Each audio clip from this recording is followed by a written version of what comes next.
At 4 in the morning, Abigail Mercer pressed her mother's miniature against her chest with one hand and let go of everything she had ever known with the other.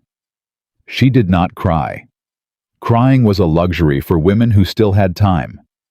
If this story moves something in you, something you thought you'd buried a long time ago, subscribe to this channel, follow every part to the end, and drop a comment telling me what city you're watching from. I want to see how far this story travels. The trellis gave on the third rung. Abigail felt it before she heard it. A slow wooden groan beneath her fingers, the kind of sound that a house makes when it decides it is done, keeping secrets. She tightened her grip, pressed her boot flat against the brick, and held still. Above her, the window she had climbed through stood open 2 inches. Below her, the tobacco field rolled south in the pre-dawn dark, smelling of wet soil and last season's labor. She had 3 coins in her apron pocket. She had her mother's miniature portrait oval ivory framed no bigger than a walnut tucked inside her bodice, where it pressed warm against her sternum.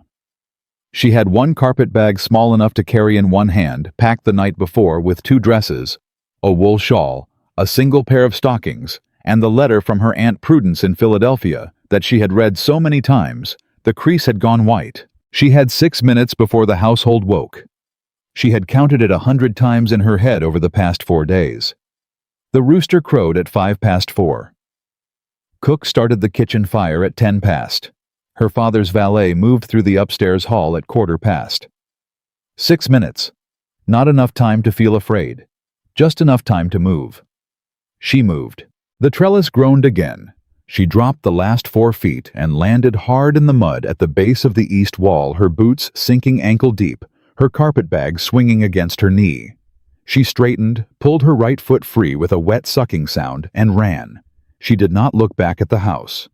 She told herself she would not look back at the house. She looked back once, just once, at the dark upstairs window where her father's study light had burned until midnight, where the candle had finally gone out, only after she heard the scratch of his pen stop and the quiet thud of a ledger closing.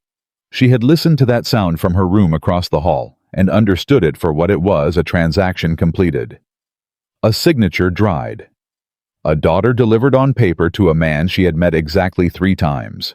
Elias Whitcomb, creditor, 41 years old, owner of the largest tobacco concern in 3 counties, and holder of her father's outstanding debt, $740 accumulated over 8 years of bad harvests, borrowed credit, and the slow financial dissolution of the Mercer family name. The marriage agreement had been signed 2 days ago. The ceremony was set for Saturday. Today was Wednesday. She had until Saturday to become someone else's problem entirely, or she had until right now to become no one's problem at all. She ran across the tobacco field toward the old post road. The dog barked. One sharp alert sound from the direction of the barn. She kept running. The mud pulled at her boots with every step, and she could feel the hem of her dress growing heavier, soaked through at the bottom, but she did not slow down. The post road was a 1/4 mile. She knew it by feel. She had walked it every Sunday to the churchyard for 11 years. She reached the road's edge just as the first gray light began to separate the sky from the tree line. She stopped breathing hard and pressed herself against the split-rail fence that bordered her father's land. The fence that would no longer be her father's land once the marriage cleared the debt.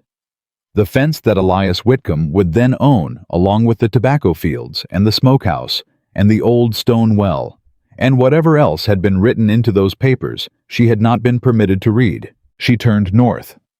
Philadelphia was 60 miles. She had 3 coins and 1 letter, and her mother's face against her heart. She started walking.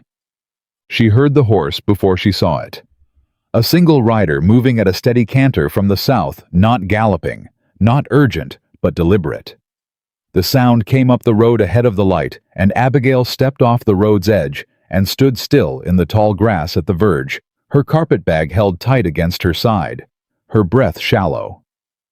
The horse slowed. She hadn't moved. She had barely breathed, but the horse slowed anyway, and then it stopped, and the rider sat in the saddle above her, looking down, and even in the early gray, she could make out the quality of his coat, and the straightness of his posture, and the fact that he was not one of her father's men. He was younger than she'd expected a creditor's agent to be. Late 20s, she guessed, though his face had the settled look of a man who had made difficult decisions long enough that they had stopped surprising him. He wore a dark riding coat, good leather gloves, and a hat he hadn't bothered to pull down against the pre-dawn damp. He looked at her standing in the roadside grass with mud on her boots and a carpetbag in her fist, and said nothing for a moment. Then, "Miss Mercer." It wasn't a question. Abigail said nothing. "My name is Nathaniel Whitcomb." He said it the way a man says his name when he already knows it will not be well received, flat, careful, watching her face. "Elias is my cousin." She took one step back. "I am not here to take you back," he said, and he said it quickly, and she hated herself for noticing that his voice did not carry the oily confidence of a man who expected to be believed. He sounded like a man who expected the opposite. "I rode out from the Whitcomb house at midnight. I did not tell Elias I was leaving. I do not intend to tell him where I found you." "You haven't found me," Abigail said. "You've seen a woman standing beside a road." His mouth moved. She thought it might have been the beginning of something that was not quite a smile. "Fair enough," he said. "Then I've seen a woman standing beside a road in the dark with a carpetbag 60 miles from Philadelphia." She said nothing. "Your aunt wrote to you," he said. "Mrs. Prudence Ashford. I know because Elias had her letter intercepted 2 weeks ago. He read it and let it be delivered anyway because he didn't believe you would act on it. He believed your father had too much control over you." He paused. "He was wrong about that." Abigail stared up at him. "How do you know what the letter said?" "Because I read it after he did." The steadiness in his voice did not change, but something beneath it shifted, something careful and old and tired. "I want you to understand that I am not proud of that. I am telling you so. You know that I know what is waiting in Philadelphia, and I believe it is better than what is waiting here." "And what are you waiting for?" she said. He looked at her for a moment, really looked the way a person looks when they are deciding not to lie. "I am waiting to find out whether you'll accept a ride to Philadelphia," he said, "or whether you plan to walk the whole 60 miles in the mud." "I plan to walk," she said. "I expected that," he said. He swung down from the horse in one clean movement, landed on the road beside her, and held the reins loose in one hand. Standing on level ground, he was taller than she'd read from the saddle. "Then I'll walk with you for a while if you don't object." "I object." "I know," he said. "But you'd rather have me where you can see me than behind you." She hated that he was right. The carriage was waiting half a mile up the road, pulled off into a copse of elms where it would not be visible from the Mercer house.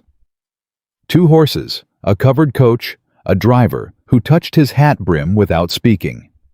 Nathaniel Whitcomb had not come alone, and he had come prepared, and those 2 facts landed in Abigail's chest with the weight of a thing she didn't know how to name, prepared for her. He had ridden out at midnight. He had a carriage waiting. "You knew I'd run," she said. "I knew you had cause to," he said. "That's not the same thing." She stood at the carriage step and looked at him in the growing light. "Why? What is it to you whether I marry your cousin, or walk to Philadelphia, or drown in the Potomac? You hold his debt too, I imagine.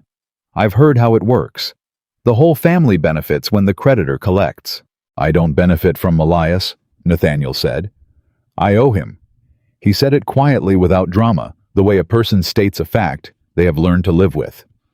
"When I was 21, I made a mistake that could have ended my career and my family's standing. Elias covered it. He never asked for repayment in dollars. He's been asking for it in other ways ever since." Abigail looked at him. "What ways?" "Silence," he said. "Agreement. Showing up when he needed a respectable face at the table." He met her eyes. "I showed up last week when he laid out his plan for this marriage. I sat at his table, and I did not say a word. And then I rode here." She was quiet for a moment. The birds had started in the trees. Full dawn was coming. "You want absolution," she said. "I want you to have a choice," he said. "That's all. A real one." Abigail looked at this carriage. She looked down the road behind her, the 60 miles of it, the mud already drying on her boots, the 3 coins in her pocket that would not stretch past the first night. She thought about her father in his study, the scratch of his pen, the ledger closing. She thought about Elias Whitcomb's face, the first time she had met him, the way he had looked at her, not as a person looks at a woman, but as a merchant looks at an invoice he is satisfied to have received. She picked up her carpetbag and stepped into the carriage. She did not say thank you. They rode in silence for the first hour. Nathaniel sat across from her, hat on his knee, hands loose, looking out the small window on his side. She looked out hers. The Virginia countryside rolled past, still cool in the early morning, the fields beginning to catch the first real light. She kept her carpetbag on her lap, with both hands on the handles. She studied him the way she had been taught as a girl never to look at men directly and with assessment. The signet ring on his right hand, Whitcomb family old money, the kind of ring that was passed down with obligations attached. The mud on his boots that matched the mud on hers, he had ridden hard to reach her in the dark through the same post-road mire. The set of his jaw. The way he did not try to fill the silence with reassurance. She trusted reassurance the way she trusted signed contracts. Not at all. "Tell me about Elias," she said. He looked at her. "What do you want to know?" "I want to know why a man who owns $700 of my father's debt and a marriage agreement signed in law needs to have his cousin intercept letters from my aunt." She kept her voice even. "I want to know what he's afraid of." Nathaniel was quiet for a moment. "He's afraid she'll find him a lawyer," he said. "My aunt, Mrs. Ashford, has connections in Philadelphia legal circles that Elias would prefer remain uninvolved." He turned the hat on his knee, a slow rotation, thinking. "The debt papers have some irregularities. I don't know enough law to tell you what they mean, but I know Elias rushed the signing, and I know he did not bring his usual solicitor. He brought a man I'd never seen." Abigail felt something sharpen inside her chest. "You think the papers are fraudulent?" "I think the papers are convenient," he said carefully. "I think a man who was truly confident in his legal position does not intercept letters." She looked at him for a long moment. "You could have told me this from horseback," she said. "You didn't need a carriage." He held her gaze. "No," he said. "I didn't." "Then what is it you actually want, Mr. Whitcomb?" He was quiet long enough that she thought he might not answer. The carriage swayed over a rough patch of road. The driver said something low to the horses. "I want to have done one right thing," Nathaniel said at last. His voice was even, but the words sat heavy. "I've spent 12 years doing what Elias asked because I believed I owed him that. Last week I sat at his table while he described using a woman's father's debt as a purchase agreement, and I thought, He stopped, exhaled. "I thought if I ride out tonight I can stop this. If I do nothing, I have to live knowing I could have." Abigail looked at her hands on the carpetbag handles. Her mother's miniature pressed warm against her sternum. "That," she said, "is the most honest thing a man has said to me in 4 years." He didn't answer. But the set of his shoulders changed slightly, something in the long line of his back that had been held rigid, eased by a fraction of an inch. She kept looking out the window. The fields rolled by. Somewhere behind them, the Mercer house was waking up. They stopped twice, once to water the horses at a crossroads well, once at a small ordinary just past the county line, where Abigail sat across from Nathaniel at a rough-hewn table and ate cold cornbread and salt pork without speaking. The woman who ran the place looked at Abigail's mud-stained hem and carpetbag, and at Nathaniel's good coat, and didn't ask a single question. There was a wisdom in that Abigail thought that most educated men entirely lacked. Nathaniel paid for the meal. She let him because she was calculating 3 coins against 60 miles and knew the arithmetic without trying. "You haven't slept," he said. "I'm aware. The carriage is not comfortable, but it is safer than the road. If you wanted to sleep—" "I don't sleep in carriages with men I don't trust," she said. "That's reasonable." She looked up. He was watching her with that same careful steadiness, and she felt again the unsettling sensation of being seen accurately rather than conveniently. Most men in her experience saw what they wished to see. When they looked at her, the daughter of a landowner, a respectable match, a manageable woman. Nathaniel Whitcomb looked at her the way she looked at him, as a problem to be honestly assessed. She wasn't sure yet whether she found that comforting or dangerous. "Tell me something," she said. "When Elias discovers the carriage is gone, and I am gone, and you are gone, what does he do?" Nathaniel picked up his cup of water, set it down again. "He sends men north. He files a notice with the county sheriff citing the marriage agreement as lawful claim. He contacts his solicitor. He moves quickly." He paused. "He will probably arrive in Philadelphia within 4 days of leaving Virginia." 4 days, she said. "If your aunt's lawyer is prepared and the papers have the weakness I think they have, 4 days is enough. And if the papers are sound—" He met her eyes. "Then you'll need a different answer." She understood what he meant. She had understood it since the carriage, since the way he had not filled the silence with false comfort.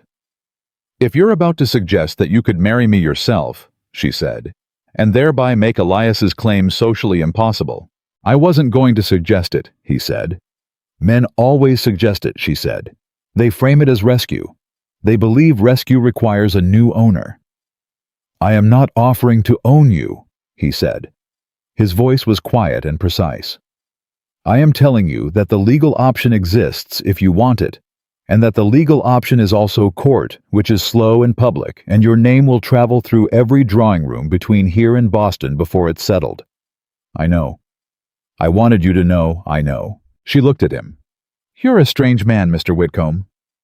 "I've been told," he said, and this time it was definitely something close to a smile, small and brief, and gone before it fully arrived.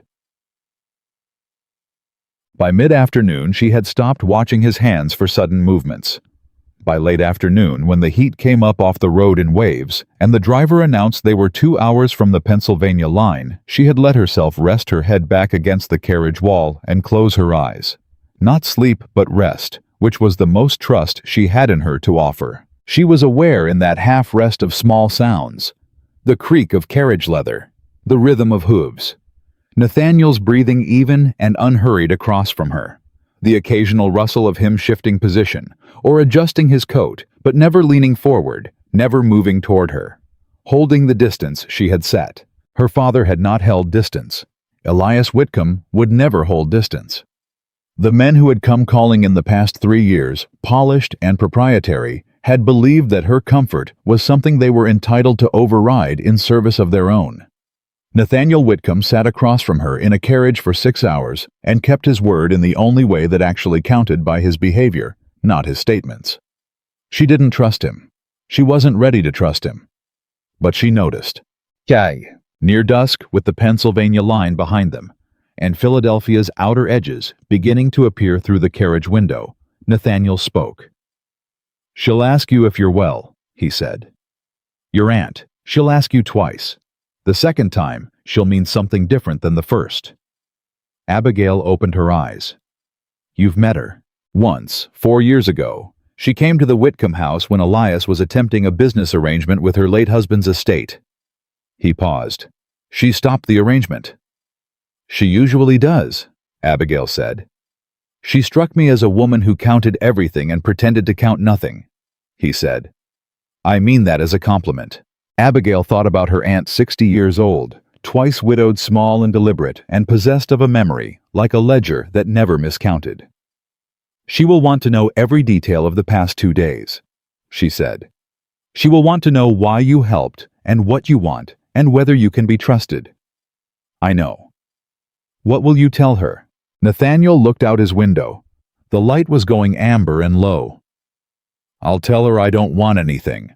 I'll tell her I helped because I should have acted sooner, and this was the first chance I had." He turned back. "And I'll tell her she can decide for herself whether I can be trusted. Same as you." Abigail looked at him for a long moment. "Same as me," she repeated quietly, not quite an agreement, not quite a refusal. He held her gaze, and he did not press it. The carriage rolled forward, and Philadelphia rose up around them in the summer evening light, its noise and its crowds and its courts of law. And behind them, somewhere on the Virginia road, A man named Elias Whitcomb was beginning to understand that his signed papers were not enough, and that a woman named Abigail Mercer had made her own decision about what her name was worth. She had not looked back at the house.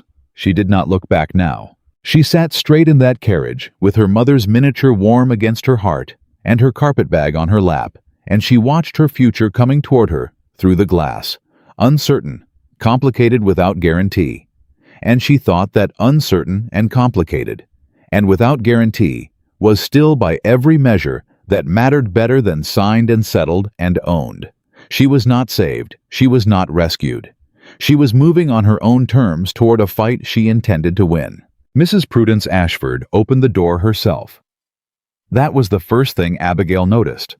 Not the house, not the hour, not the fact that her dress was still carrying Virginia mud all the way up to the knee. Her aunt opened her own front door, which meant she had been waiting, which meant she had known, which meant that something about this situation was already several steps ahead of where Abigail believed herself to be. Prudence Ashford was 61 years old and built like a woman who had survived 2 husbands, 4 lawyers, and a Philadelphia winter that had killed men twice her size. She was small and upright, and her gray eyes moved fast from Abigail's face to her carpetbag, to her muddy hem, to Nathaniel Whitcomb standing a careful 3 feet behind her on the front step. She looked at Nathaniel the way a judge looks at a man who has just claimed innocence without yet being asked. "You're alive," she said to Abigail. Not a greeting, a fact being confirmed. "I'm alive," Abigail said. "Come inside." Her aunt stepped back from the door, then stopped one hand on the frame and looked at Nathaniel again. I know your face." "We have met," he said, 4 years ago, the matter of the Ashford Mill contract." "I remember," she said. "You sat at Elias Whitcomb's left hand and said nothing." "Yes, ma'am. And now you've brought my niece out of Virginia in the middle of the night." "Yes, ma'am." She studied him. "Why?" "Because someone had to," he said. Prudence Ashford said nothing for a long moment. Then she stepped back further and held the door open. "You can come in too," she said. "But I want you where I can watch your hands." The parlor was small and precise, and everything in it had been chosen deliberately. Abigail knew her aunt's house the way she knew very few things in her life with genuine comfort. And she sat in the chair nearest the window and let the road exhaustion settle into her bones, while Prudence poured tea she had clearly already prepared and set Nathaniel in a chair across the room with the economy of a woman assigning positions on a battlefield. "Tell me everything," her aunt said, "from the beginning." Abigail told her. She didn't soften it, and she didn't rush it. She told her about the ledger sound at midnight, the 6-minute window, the frozen trellis that wasn't frozen because it was July, and the mud that was real, and the 3 coins, and the post road, and Nathaniel's horse appearing in the dark, like either salvation or a new trap. And she told it all in the flat factual voice she used when she needed her aunt to hear the truth rather than her feelings about the truth. Prudence listened without interrupting. She was very good at that, the precise, unnerving attention of a woman who believed that people told you more when they believed you had stopped waiting for them to finish. When Abigail was done, her aunt looked at Nathaniel. "The papers," she said. "Tell me about the irregularities." Nathaniel leaned forward, elbows on his knees. "The solicitor Elias brought to the signing, a man named Reese from Baltimore. I've made inquiries. He's been involved in 2 other debt settlements in the past 3 years that were later contested. One was dismissed. One is still pending." He paused. "Elias moved the signing date up by 11 days. He told your brother-in-law it was because of business in Richmond. I believe it was because he'd heard Mrs. Ashford had engaged a lawyer." Prudence set down her teacup. "He heard correctly," she said. Abigail looked at her aunt. "You already knew." "I knew the papers were rushed. I knew Elias was moving faster than a man with clean documents moves." Her aunt's voice was careful and exact. "What I did not know was whether you were willing to fight or whether your father had already convinced you there was nothing to fight for." "My father," Abigail said slowly, closed his ledger at midnight, and went to sleep. "I know," Prudence said. "I raised him. He has always chosen comfort over courage." She said it without cruelty, the way you say a thing you made peace with years ago. "That is why I am glad you climbed out the window instead of waiting for him to change his mind." The room was quiet for a moment. Then Nathaniel said, "There's something else." Both women looked at him. He reached into the inside pocket of his coat and placed a folded paper on the low table between them. He did it carefully, like a man placing down something that might break or might burn, he wasn't sure which. "I took this from Elias's desk 2 nights ago," he said, "before I wrote out." Abigail reached for it before her aunt could. She unfolded it. It was a letter, written in her father's hand. Dated 6 weeks earlier, 6 weeks before the signing, 6 weeks before her father had sat her down in his study and told her with the resigned tone of a man delivering news he'd already accepted that she was to be married to Elias Whitcomb as a matter of the family's financial obligation. The letter was not about debt, it was about her. It listed her qualities, her education, her temperament, her age, the fact that she had managed the household accounts since her mother died, the fact that she was, as her father had written in his precise clerk's hand, a woman of considerable domestic and intellectual capability who would prove a valuable asset to any established household. Her father had not signed a debt agreement. He had written a sales prospectus. Abigail set the letter down on her knee. Her hands were not shaking. She was very deliberate about that. "He wrote this," she said, "before the papers were signed." "Yes," Nathaniel said. "He was negotiating the terms." "Yes." "He was not pressured into it. He initiated it." Nathaniel said nothing. That was its own answer. Abigail looked at the letter one more time. Then she folded it slowly and precisely along its original crease and set it on the table.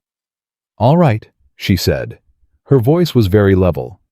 "What does your lawyer say the papers are actually worth?" Her aunt was watching her with the expression she wore when she was deciding how much to say. "My lawyer says that if the signing date was manipulated, if Elias moved it forward without your father's full informed consent, the agreement may be voidable. Not automatically voided. Voidable. There is a difference, and the difference is a court." "Court," Abigail said. "Weeks, possibly months. Your name in the newspapers." Prudence held her gaze. "I want you to understand what you are choosing before you choose it." "I understand it." "Do you? Because the alternative—" "I know the alternative," Abigail said. "Mr. Whitcomb has already explained it." Her aunt looked at Nathaniel again, with a reassessment that she did not bother to conceal. "Has he? He was clear about it," Abigail said. "And I will tell you the same thing I would tell him. I will not escape one bargain by becoming another." She picked up her teacup. "I want to go to court." Phew. What happened next happened fast. The knock at the front door came less than an hour later while Abigail was upstairs changing out of her mud-ruined dress, and Nathaniel was in the parlor with her aunt. And from the top of the stairs, she heard the low, urgent exchange of voices, and then her aunt's voice, very controlled, saying, "Tell him nothing, show him nothing, and then close the door." She came back downstairs in 30 seconds. "Who was it?" she asked. Her aunt stood in the hallway, with her hands folded at her waist, which was what she did when she was containing something large behind a very composed exterior. "A man named Ridley. He says he's Elias Whitcomb's factor." Nathaniel stood up. "He's here already. Apparently Elias sent him this morning, by the fast post. He arrived before us." Prudence looked at her niece. "He left a message. He said that Mr. Whitcomb Elias extends every courtesy and reminds Miss Mercer that the marriage agreement is a legal document, and that her presence in this house constitutes an evasion of lawful obligation, and that he will pursue every remedy available to him under the law." Abigail stood very still on the bottom step. "He said that," she said. "He said more," her aunt said. "He said that any party who has assisted in this evasion may also be subject to legal consequence." Nathaniel exhaled through his nose. It was the first time all day she had seen something move behind that careful exterior. Not fear exactly, but the recognition of a thing he had already calculated and was now confronting as reality. "He means me," he said. "He means everyone in this house," Prudence said. The room held that for a moment. Then Nathaniel said, "I want to be clear about something." He looked at Abigail, and his voice was even, but she had spent enough hours in a carriage with him now to read the difference between his evenness and his actual stillness. This was not still. This was held. "If you choose to proceed court lawyer, the whole of it, Elias will come after me too. He'll call in my debt publicly. He'll say I betrayed a family obligation. He may be right about that legally. I want you to know that, and I want you to know it doesn't change what I said in the carriage." Abigail looked at him. "Which part?" "The part where I said I want to have done one right thing." His voice didn't waver. "I've already done it. What happens next is what happens next." Her aunt was watching both of them, with an expression Abigail recognized from childhood. The look Prudence Ashford wore when she was recalculating someone's value upward, and was mildly annoyed at herself for having underestimated them initially. "Sit down," her aunt said to Nathaniel. "Both of you. My lawyer is coming in the morning, and we have a great deal to discuss before then." The lawyer's name was Mr. Harlan Webb, and he arrived the next morning at 7 o'clock sharp with a leather case, a mouth like a trap, and the organized, merciless intelligence of a man who had spent 40 years in Philadelphia's legal circles, and had emerged from those decades with zero illusions, and a very complete understanding of exactly what the law could and could not do. He listened. He did not interrupt.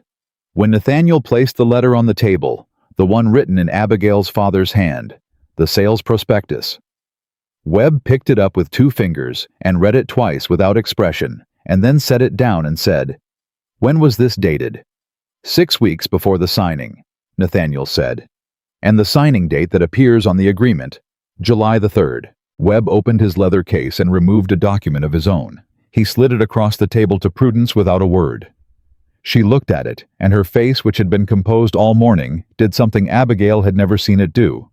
It went absolutely blank for 2 full seconds. "What is it?" Abigail said. Her aunt looked up. "The agreement Elias filed with the county court in Virginia," she said, "is dated June the 22nd. Nathaniel went still. Abigail looked at Webb. "June 22nd, she said. "That is before the date on my father's letter." "Yes," Webb said. Which means, Webb said, that if the court date on the filed agreement is accurate, your father wrote that letter, those negotiations after the legal agreement was already in place. He folded his hands. "Which is not how negotiations work. Which suggests one of 2 things: either your father signed the agreement before he understood its full terms, and the letter is evidence of his subsequent attempt to reframe a decision he had already made, or the date on the filed agreement is wrong," Abigail said. "Is false," Webb said precisely. "There is a difference. Wrong implies accident. False implies intent." The room went very quiet. Nathaniel stood up. He walked to the window, stood with his back to the room for 5 seconds, long enough that Abigail counted it, and then turned around. His face had the look of a man who has just watched a thing he suspected be confirmed. "He moved the date," Nathaniel said. "He filed earlier than the actual signing. He backdated the agreement. That," Webb said, "is what I intend to prove." It took Webb's clerk until late that afternoon to return with the documentation they needed from the county record office, a copy of the original submission filing, which carried a clerk's receipt stamp from July the 5th, 2 weeks after the date that appeared on Elias's agreement. 2 weeks. The kind of gap that does not happen by accident. The kind of gap that requires deliberate decision and a compliant records clerk, and the assumption that no one will ever look closely enough to notice. Elias Whitcomb had assumed no one would look. He had assumed Abigail thought what men like him always assumed, that the woman in the agreement would comply, that the family would be too ashamed to contest, and that the cousin he had spent 12 years controlling would continue to sit at his left hand and say nothing. He had been wrong about all 3. Webb left at 5 in the afternoon with instructions and a timeline and the letter in his case. When the door closed behind him, the house exhaled. Abigail sat in the parlor, and her aunt sat across from her, and Nathaniel stood near the door in that particular way he had of positioning himself where he could see both the room and the exit without appearing to watch either. "You should eat something," her aunt said to Abigail. "I know. You haven't slept." "I know that too." Prudence looked at her with the steady, unsentimental love that had been the most reliable thing in Abigail's life since her mother died. "Are you afraid?" Abigail thought about it. Really thought instead of reaching for the reassuring answer. "I'm afraid of what my father's face will look like when this reaches Virginia," she said. "I'm not afraid of Elias." Her aunt nodded slowly. "Good," she said. "Fear of the right things is useful.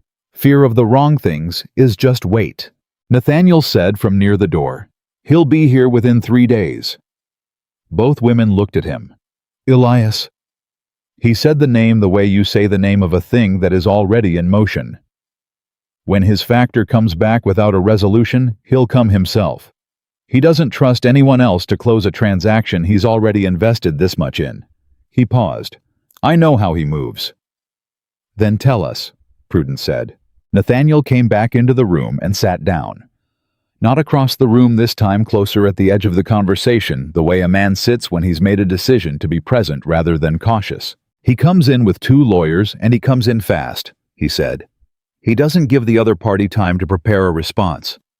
He presents the documents first and he talks over the rebuttal. He relies on the other party being too flustered or too outmatched to challenge the paperwork in the moment." He looked at Webb's empty chair. "Which is why your lawyer matters. He needs to know Elias's approach because Elias will try to turn this into a personal confrontation rather than a legal one. He'll make it about your character, not his documents." "My character," Abigail said. "He'll say you violated an agreement. He'll say you dishonored your family. He'll say a woman who runs from a lawful obligation in the dark of night is not a woman whose word deserves legal standing." Nathaniel held her gaze because he was telling her something she needed to hear rather than something that was comfortable to say. "He's done it before. There was a widow in Richmond 3 years ago. He challenged a deed she held on her late husband's property. She was in the right, legally, completely in the right. But by the time Elias was done in that room, she was defending her reputation instead of her claim, and she settled for half of what the deed was worth just to make him stop." The room was very quiet. Abigail said, "What happened to her?" "She moved to her daughter's house in Maryland," he said. "I don't know the rest." Abigail stood up. She walked across the room to the window and stood there, not looking out, not seeing anything beyond the glass, just standing with the posture of a woman, organizing something that had gotten very large and very complicated very fast. "He is not going to do that to me," she said. Her voice was not loud, it was not dramatic. It had the quality of a statement that has already been decided, not a declaration, not a vow, a fact. "No," Nathaniel said quietly from behind her. "I don't believe he is." She turned around.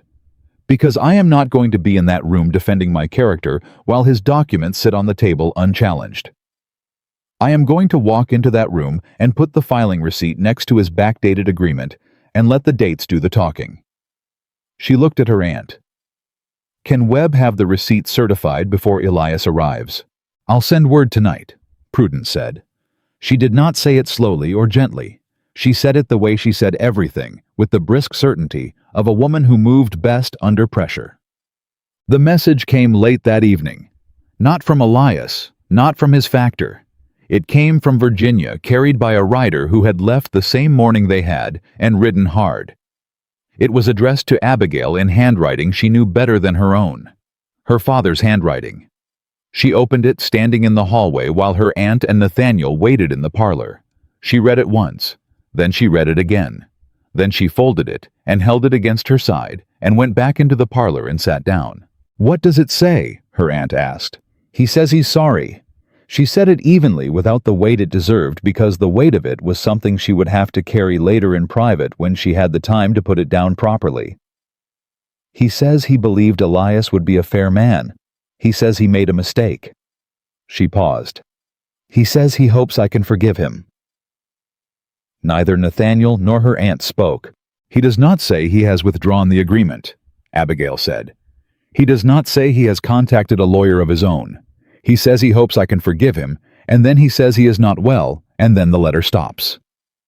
She set it on the table next to the place where Webb's case had sat that morning. He is not well, she said one more time quietly. He has been not well for years. It has never before prevented him from making a decision, Nathaniel said very carefully. Is it possible he didn't realize what he had signed? It's possible, Abigail said. It's also possible that a man who writes a prospectus letter about his daughter's domestic capabilities 6 weeks before the signing knew exactly what he was agreeing to and is now, in the face of consequence, choosing not to know. She looked at her hands. Both things can be true at once. I've learned that about people. Nathaniel looked at her for a moment. Then he said, I owe you something. She looked up. When I told you in the carriage that I took the letter from Elias's desk, he said slowly, carefully, like a man who has been building toward something and has finally decided not to take the easier road around it. I told you I did it because it was evidence. That is true, but it is not all of it. The room waited. I took it, he said, because I have seen that letter before, not that letters like it. Elias has done this before, and I have known, and I have not acted. And when I saw your father's name at the bottom of it, I thought if I don't take it, if I don't put it in someone's hands who will actually use it, then I am the same man I have been for 12 years. Useful, silent, complicit. His voice stayed even, but the words were the words of a man who has been precise with himself in a way that is genuinely uncomfortable. I want you to know that I did not ride out in the middle of the night purely for your benefit. I rode out because I could not continue to be who I had been. I thought you deserved to know the full reason. Abigail looked at him for a long time. Her aunt was watching both of them with the expression of a woman who is keeping all her conclusions to herself out of sheer professional discipline. I know, Abigail said at last. Nathaniel looked at her. You know, I figured it out about an hour outside of Virginia, she said. A man who rides out at midnight purely for someone else's benefit does not spend the first hour of the carriage ride sitting across from a woman who has made clear she doesn't trust him and finding ways to be honest with her instead of reassuring. She held his gaze. You were trying to decide if you were a different man than the one who sat at Elias's table. You were using me to find out.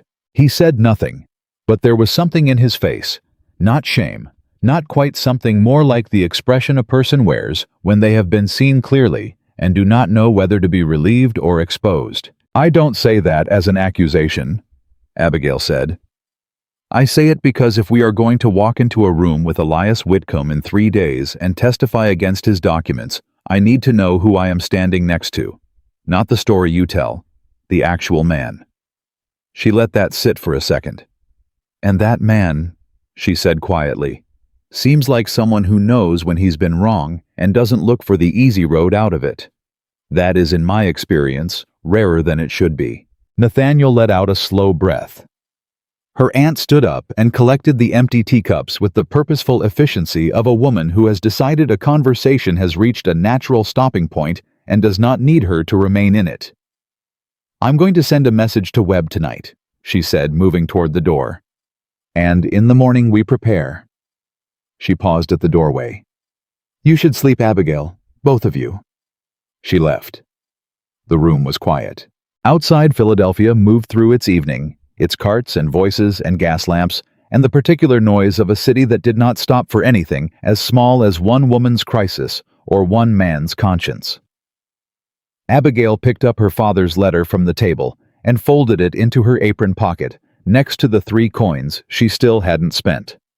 3 days, she said. 3 days. Nathaniel agreed. She stood up and looked at him one last time before she went upstairs. Really looked the way she had been teaching herself not to do with men, because men tended to misread a direct gaze as invitation. He did not misread it. He simply held it steady and honest and tired in the way of a person who has been carrying something a long time and is only now considering the possibility of setting it down. "Get some sleep, Mr. Whitcomb," she said. "You too, Miss Mercer," he said. She went upstairs. She did not look back, but she listened as she climbed for the sound of him settling into the chair in the parlor. And when she heard it, she kept walking, because some things you simply note and carry forward, like 3 coins in your pocket, like a miniature against your heart. Like the quiet knowledge that the man downstairs had ridden through the night for imperfect reasons and told her the truth about them, and that imperfect reasons honestly named were still worth more than perfect ones that were not. Elias Whitcomb was 3 days away. Abigail Mercer had survived worse odds than that on less sleep and a shorter head start. She intended to be ready. Elias Whitcomb arrived on a Thursday. They had expected Saturday at the earliest. Webb had said 3 days. Nathaniel had said 3 days.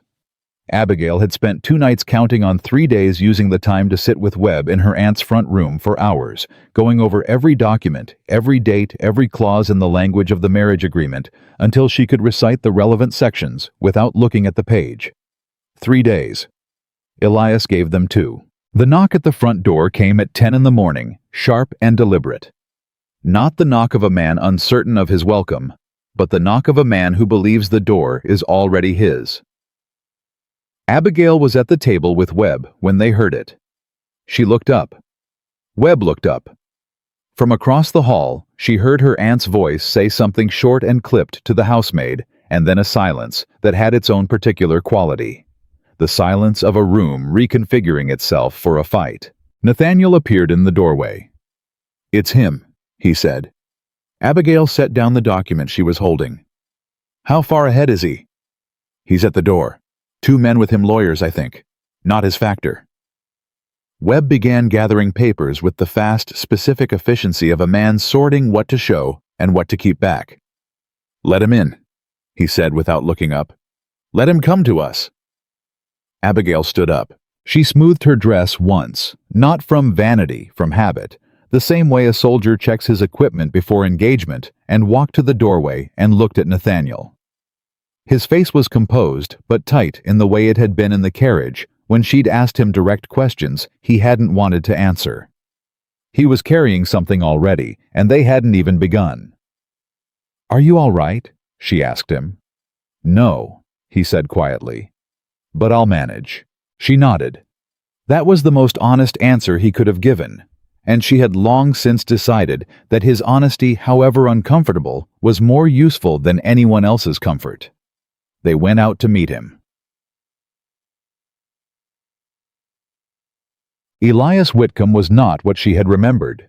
She had met him 3 times, twice at her father's house, once at a dinner in Fredericksburg, and in her memory he had been large and confident and loud in the particular way of men who had never been told no by anyone whose opinion mattered to them.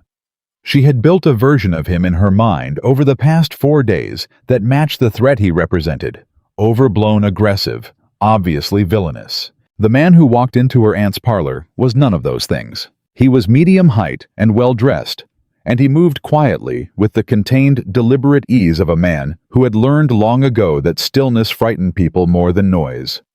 He was perhaps 40, dark-haired, and his face was— she registered this with a small, unwelcome jolt— genuinely handsome in a way that explained how he had managed to build the kind of trust he needed to exploit over so many years. He did not look cruel. He looked reasonable. He looked like a man who had been unreasonably inconvenienced and was being gracious about it. That was more frightening than anything she had imagined. He looked at Abigail first. Not at her aunt, not at Webb, not at Nathaniel. At her. And his expression did not change at all. No satisfaction, no anger, no cruelty. Just a kind of patient assessment, the way a man looks at a problem he has already solved in his head and is waiting for the physical reality to catch up. Then he looked at Nathaniel, and something did change. It was small and brief, and it passed through his eyes like a shadow moves across a wall there and gone, but Abigail caught it. It was not anger. It was something older than anger. something that looked like grief that had calcified into something harder. "Nathaniel," he said. "Elias," Nathaniel said. The room held its breath, held. Then Elias looked at Webb and extended his hand with the ease of a man entirely comfortable in other people's territory. "Mr. Webb, your reputation precedes you. I hope we can make this simple." "We can certainly try," Webb said, shaking his hand with the dry professional calm of a man who had stood across from worse and had not been impressed by any of them. They sat. Elias arranged himself at the center of the situation, the way he clearly arranged himself everywhere, not taking the head of the table, which would have been obvious, but positioning himself where every other person in the room would have to quarter turn toward him. His two lawyers flanked him. Webb sat across from them. Prudence sat to Abigail's right. Nathaniel stood, which was the only nonconformity in the room's geometry, and Abigail noticed that Elias noticed it. Elias opened his case and placed 3 documents on the table. He did it without drama, without announcement, simply placed them where Webb could see them. "The original agreement," he said, touching each one. "The county filing receipt, and a letter from the presiding county clerk confirming the date of registration." He folded his hands. "I believe those address the concern about timing." Webb picked up the county filing receipt. He looked at it for 4 seconds. Then he set it down and picked up the clerk's letter and looked at that. He said nothing. Abigail watched Webb's face. She had learned in 2 days to read him. And what she read now was not the expression of a man who had been defeated. It was the expression of a man who had just seen the shape of something he had suspected. "This clerk's letter," Webb said, "is dated this week." "It is," Elias said. "You requested a confirmation letter from the county clerk this week." "I anticipated that the registration date might be questioned," Elias said pleasantly. "I thought it more efficient to address that proactively." "A clerk confirms what is in the record," Webb said. "He confirms what was submitted to him. He cannot confirm when an agreement was actually executed." "The record shows July the 5th, Elias said. "The record shows what was submitted on July the 5th, Webb said. "The agreement is dated June the 22nd. I have the original submission stamp, Mr. Whitcomb, and that stamp does not match your agreement's date." For the first time, something flickered in Elias's composure.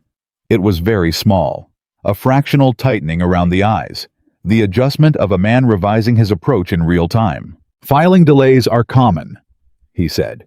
"A date of execution and a date of submission are not required to match."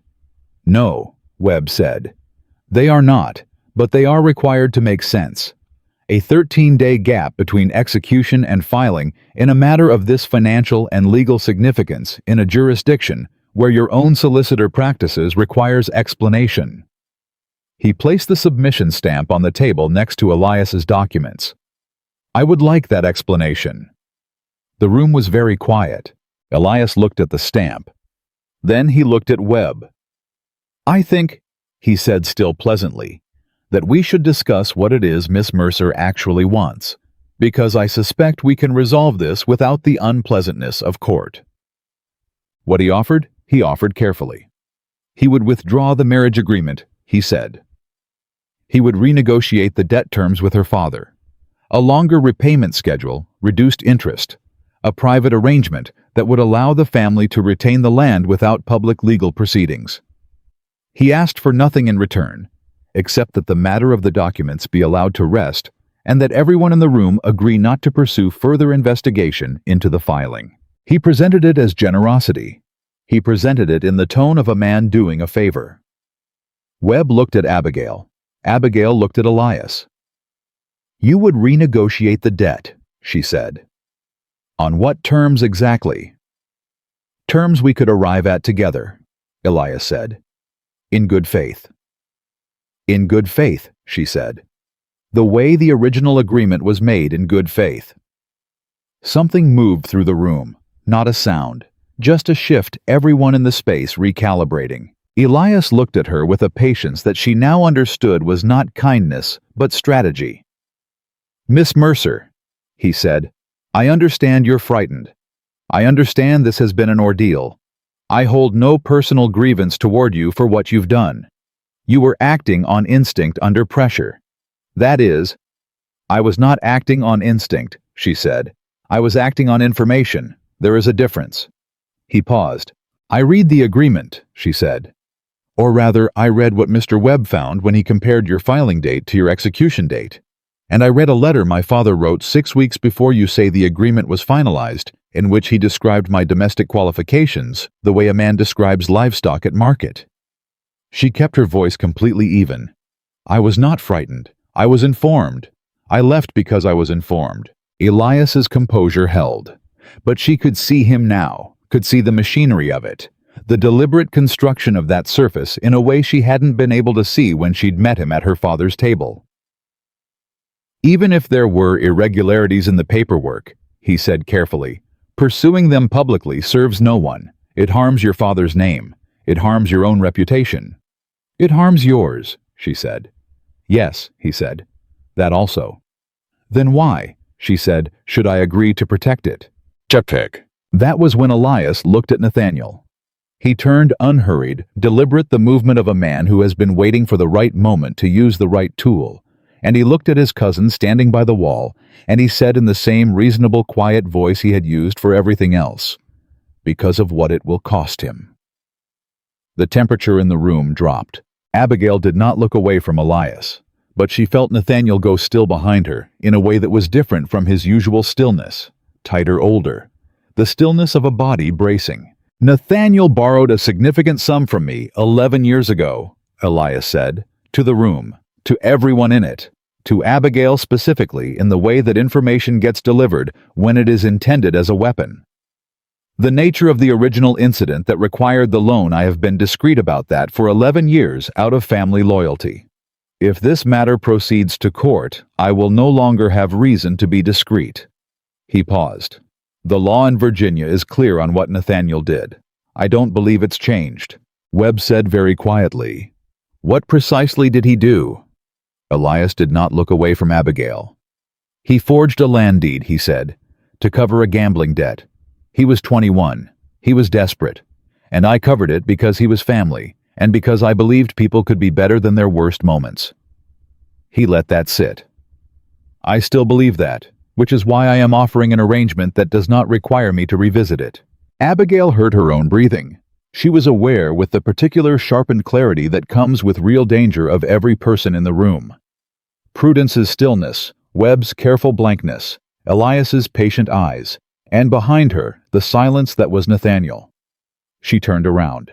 Nathaniel was standing against the wall, and his face was, she searched for a word and could not find one that was not also an exposure stripped. Not of composure. Of the thing that had been underneath the composure, the careful self-possession he had maintained across 4 days, and a carriage ride, and 2 sleepless nights of preparation.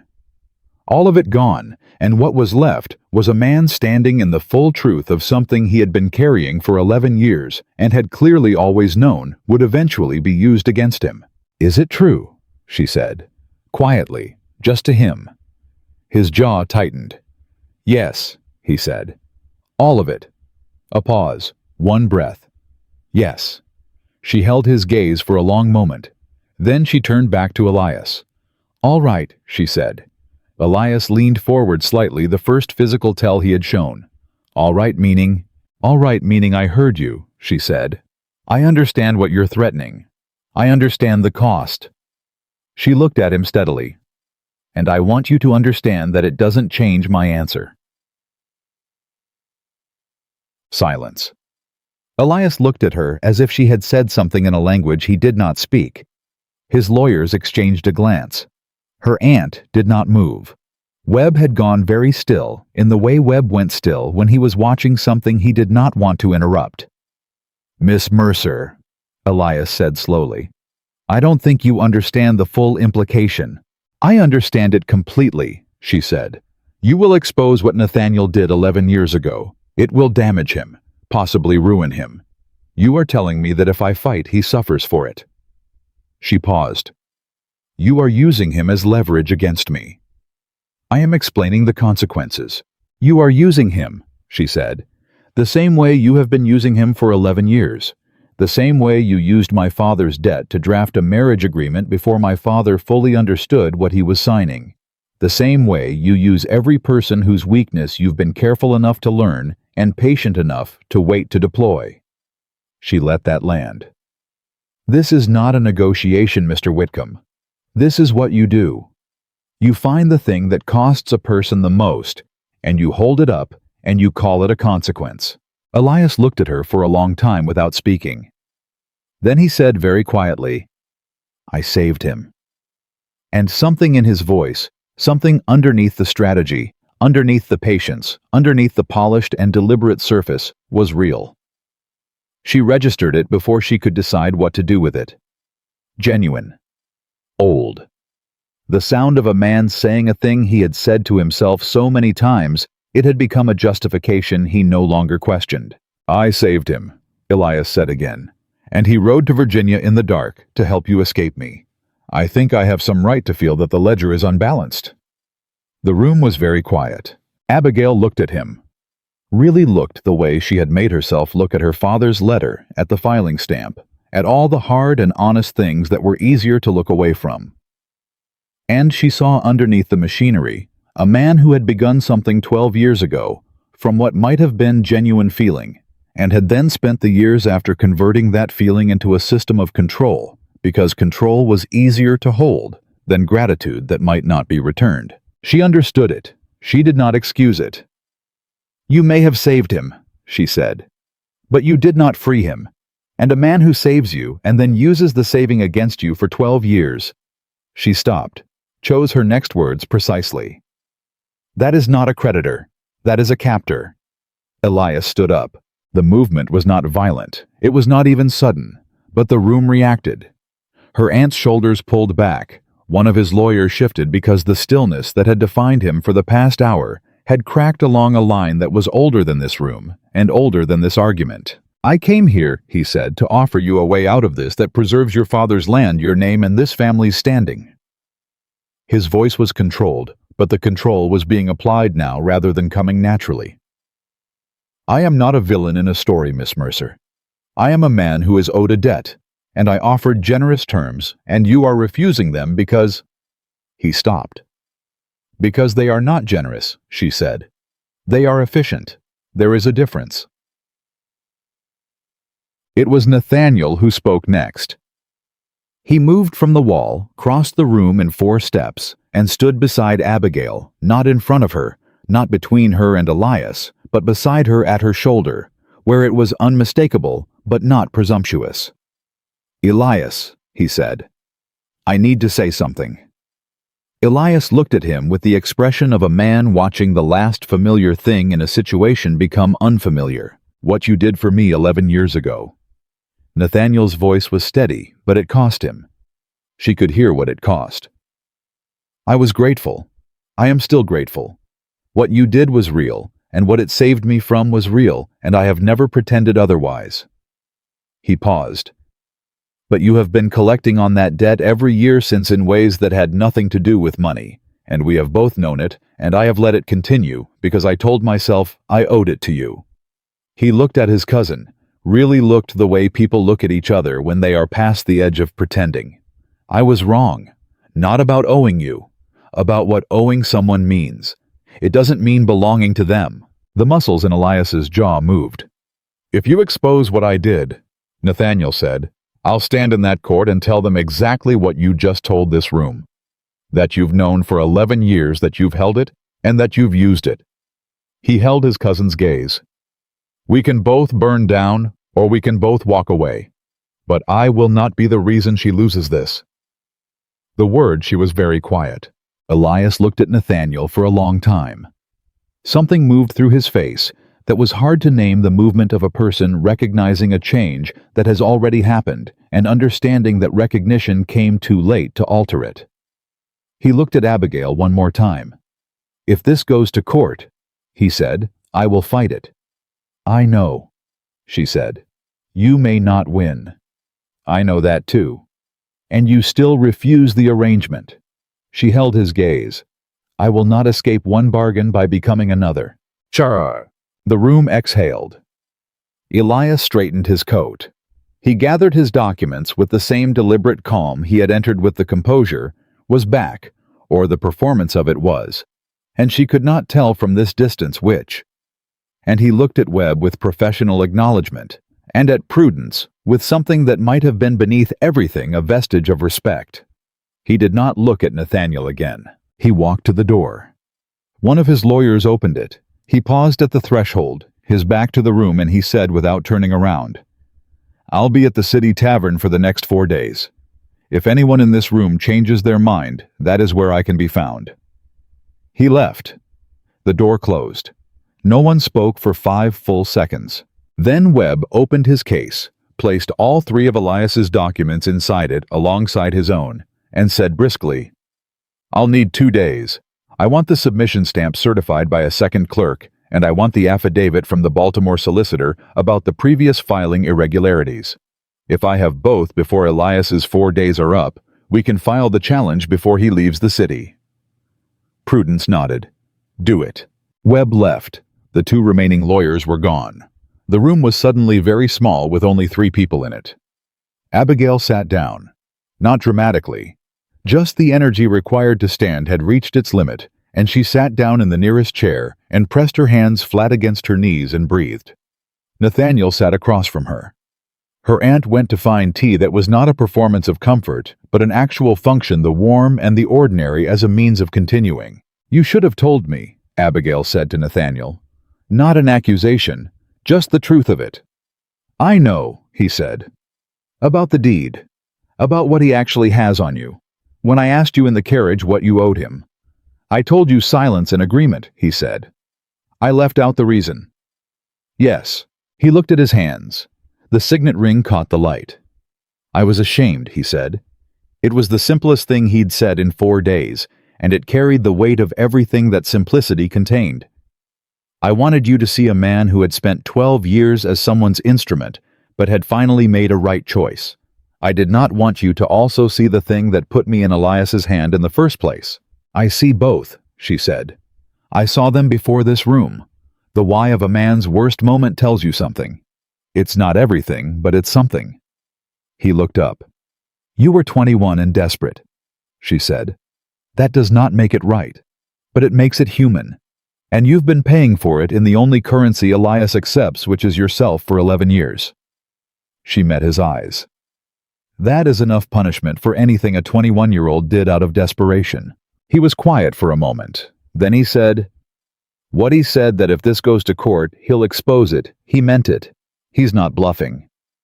"I know. It could ruin me, my practice, my standing." "I know," she said.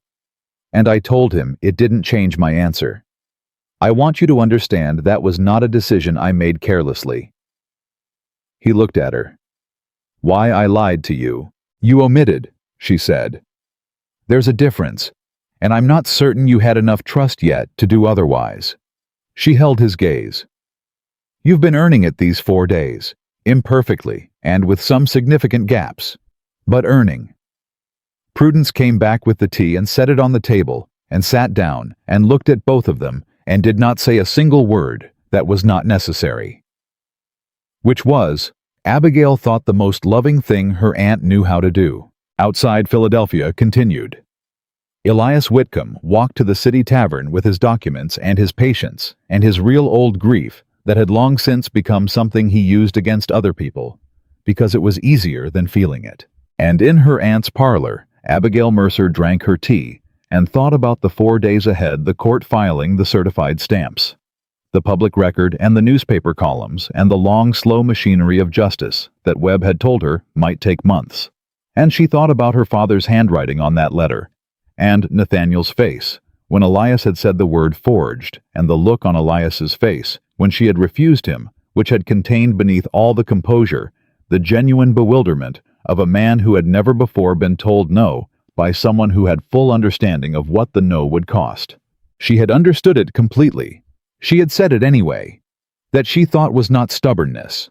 That was not bravado. That was the only version of herself she was willing to be, and she had climbed out of a window in the dark 4 days ago to protect it, and she was not about to surrender it now, inside a parlor with good tea and a lawyer and 3 extra days to reconsider. She was not built for reconsideration.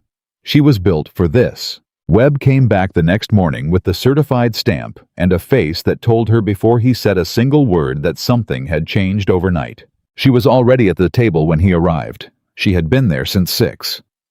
Sleep had come in pieces an hour here. 40 minutes. They're interrupted by the particular restlessness of a mind that was still running the numbers on a problem that had not yet resolved. She had her mother's miniature on the table in front of her, and her father's letter beside it, and she had been looking at both of them, not reading, not deciding, just sitting with the weight of what was coming. Webb set his case down and opened it without preamble. "The submission stamp is certified," he said. 2 independent clerks, one from the county office and one from the Court of Common Pleas, have both confirmed that the filing date on the document does not match the date on the agreement. The discrepancy is 13 days. That is not a clerical error. No responsible court will accept it as one. "Good," Abigail said. "That is not all." He pulled out a second document and placed it on top of the first. "The Baltimore solicitor, the man who drew up the agreement, has given an affidavit. He states that when he was retained by Elias Whitcomb, he was given an execution date of July the 3rd and instructed to prepare papers accordingly. He states further that he was later contacted and asked to revise the date to June the 22nd for, and I am quoting his words, administrative consistency." Abigail looked up. "He asked his own solicitor to backdate the document." "He did. And the solicitor did it." "He did. He is now understandably very willing to discuss the matter with anyone who asks." Webb sat down. "He is not a dishonest man. He is a man who made a dishonest decision because Elias Whitcomb has a way of presenting dishonest decisions as routine administration. But he has a family and a practice, and when he understood the full weight of what had been done with those papers, he gave us everything." Prudence came into the room. She looked at Webb's face and then at Abigail's and said, "How bad is it for Elias?" "Bad," Webb said. "If we file today, the challenge will be in front of a judge by the end of the week. The agreement will almost certainly be voided. And given the nature of the solicitor's affidavit, there is a reasonable case for criminal fraud." The word criminal sat in the room, and nobody rushed to pick it up. Abigail looked at the certified stamp. She looked at the solicitor's affidavit. She looked at her mother's miniature on the table, the tiny painted face inside the oval ivory frame, her mother's eyes, which had always been warmer than the world deserved. "I want to think about the criminal charge," she said. Webb and Prudence both looked at her. "Not about whether we file the challenge we file that today, all of it," she said. "But the criminal fraud question. I want to think about it before we decide." Webb nodded slowly. "You have time. File the civil challenge first. The rest can follow." Boyd. Nathaniel was in the hallway when she came out of the front room, and she knew from the way he was standing, not leaning, not waiting with any ease, that he had heard enough through the door to know what Webb had brought. "It's enough to win," he said, not a question. "Yes," she said. He exhaled. It was not relief, or not only relief. It was the exhale of a man who has been braced for impact for 4 days and is now slowly, carefully lowering his hands. "Webb is filing today," she said. "The hearing will be this week." Nathaniel nodded. She looked at him. "Will you testify?" He met her eyes without hesitation.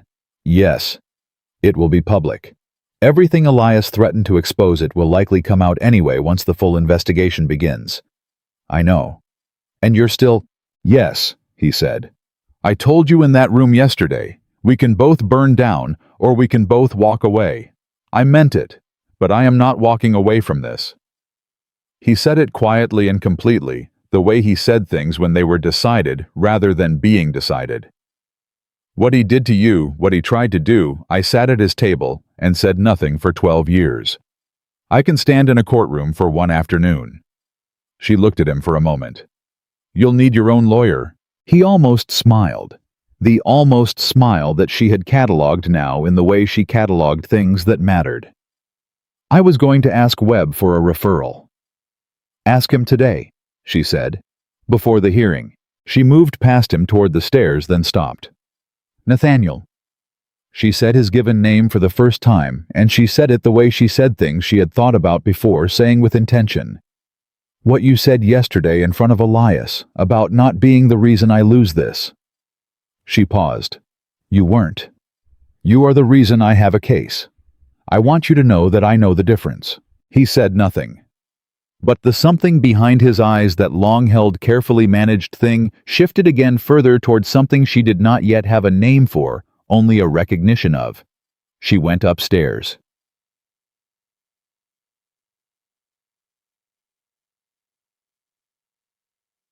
The message from Elias came 2 hours later. Not through his lawyers, not through his factor. A folded note delivered by a boy of about 12 to the front step, addressed in Elias's own hand to Miss Abigail Mercer. Her aunt brought it to her without comment, which was itself a comment. She opened it. It said, "I would speak with you privately without lawyers before this proceeds further. I am not asking for negotiation. I am asking for a conversation. If you are willing, I will come wherever you choose. If you are not willing, I will understand it, and I will see you in court. E.W." She read it twice. "Don't," her aunt said before Abigail could speak. "I haven't said anything." "You're thinking it," Prudence said. "You're thinking about going." Abigail looked at the note. He said not negotiation, a conversation. "Elias Whitcomb has been negotiating since he learned to speak," her aunt said. "Every conversation he has is a negotiation. The fact that he says otherwise is the negotiation." "I know that," Abigail said. "I also know that I want to look at him without lawyers in the room, and I want to say what I haven't said yet, and I want to hear whatever it is he needs to say." She folded the note. "I am not going to change my decision. I am going to go and say my piece and come back, and then we will proceed exactly as Webb has planned." Prudence looked at her with the expression she wore when she was choosing between what she wanted to say and what she judged was actually useful. "I want someone with you," she said at last. He said privately, "I heard what he said." Her aunt's voice was dry and final. "I want someone in the building." They met at a small private parlor in the hotel where Elias had taken rooms. Neutral ground, which had been Abigail's condition, agreed to immediately, which told her something about the state of his thinking. She brought Nathaniel, who waited in the lobby below, without argument, and she walked up the stairs alone. Elias was already there when she arrived. Standing, not seated, a change from the boardroom stillness of the previous day. He looked, she thought, like a man who had not slept well, and it was the first time in all their interactions that he looked precisely his age. On the table beside him, half visible beneath his glove, was a small oval frame. Ivory. Not unlike the one she carried in her bodice. She looked at it. He followed her eyes. He picked up the glove slowly, not concealing, and not offering, just allowing her to see. Beneath it was a miniature portrait, the kind that women carried, and men were not supposed to need, but always did.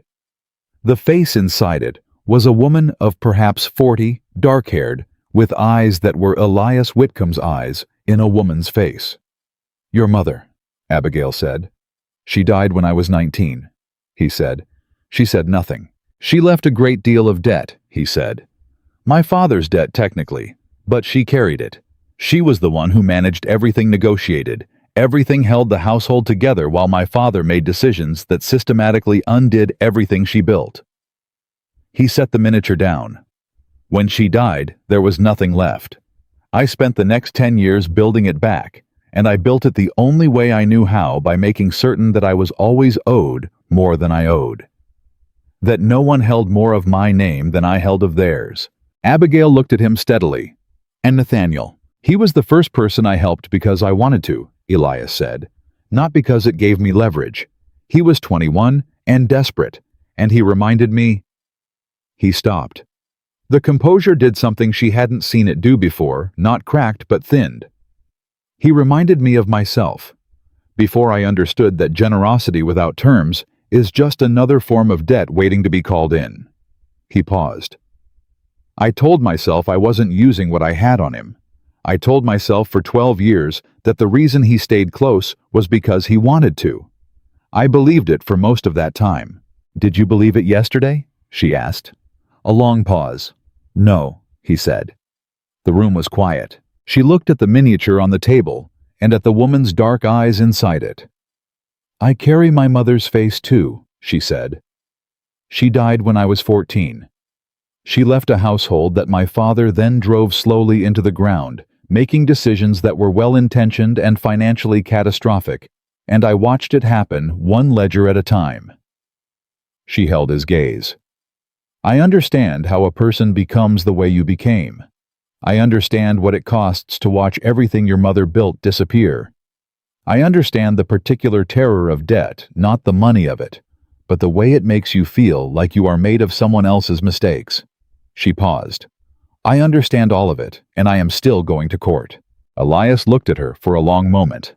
I know, he said. I am not your mother's story, she said. I am not a ledger entry, and I am not a way for you to make certain no one ever holds your name, the way your father's creditors held your mother's. She kept her voice even, not cruel, not soft honest in the way that respects the person it is being honest with. You have done real harm to real people. The widow in Richmond, my father, and me. And whatever is true about where it came from, that harm is real, and it cannot be settled privately. Elias said nothing for a long time. He looked at the miniature.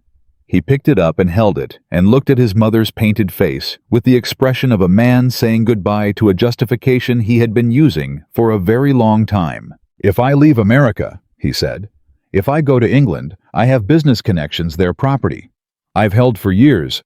I could... He stopped, looked up.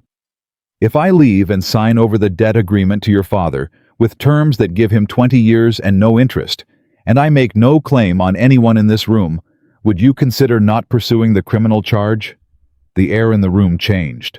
Abigail looked at him. You're asking me to let you leave quietly. I'm asking you, he said, to consider whether destroying me publicly serves justice or only satisfies it. She held his gaze for a long moment, and she thought about what justice actually was, not in the way a court decided it, but in the way she had decided things in the dark of her father's house 4 days ago. Justice was not punishment for its own sake. It was the restoration of something that had been taken and the guarantee that it could not be taken again. The criminal charge would drag through courts for a year. It would name her in every newspaper from Virginia to Boston. Her father, who was not well, would be summoned and questioned and publicly implicated in his own weakness. And Elias Whitcomb, for all the harm he had done, was not a man without grief. He was a man who had turned his grief into a system, and the system had to be dismantled. But the grief, the original thing, the 19-year-old boy watching his mother's world collapse, that was something she did not need to use as a weapon. She was not him. That was the point. She was not going to become a version of the thing she had run from. The agreement voided, she said. Every copy destroyed, not archived, destroyed in front of Webb. The debt transferred to my father on the terms you've described in writing, certified before you leave this building. She paused. And you go to England before the end of the month. He held her gaze. And the criminal charge. I will not pursue it, she said. But I will keep Webb's affidavits, all of them. Certified copies in a secure location indefinitely. She let that sit. If you ever come back, or if any claim is ever made against anyone in this story by anyone connected to you, I will file everything. Every document, every affidavit, every date. Elias Whitcomb looked at her for a long moment. Then he said, You are not what I expected. I know, she said. That's the problem with treating people like entries in a ledger. You stop expecting them to surprise you. Tied. She came down the stairs and found Nathaniel in the lobby, and he looked at her face and did not ask the question she could see forming behind his eyes. He waited. It's done, she said. He looked at her carefully. What does done mean? It means Webb needs to be here within the hour, she said. And it means you need to come upstairs with me and witness the destruction of a document. He stared at her. He agreed. He agreed. Abigail. He said her name the same way she had said his that morning, with intention, with the weight of a first time. What did you give him? Nothing he wasn't already losing, she said, and nothing I wasn't willing to give. She met his eyes. I let him leave. I did not let him off.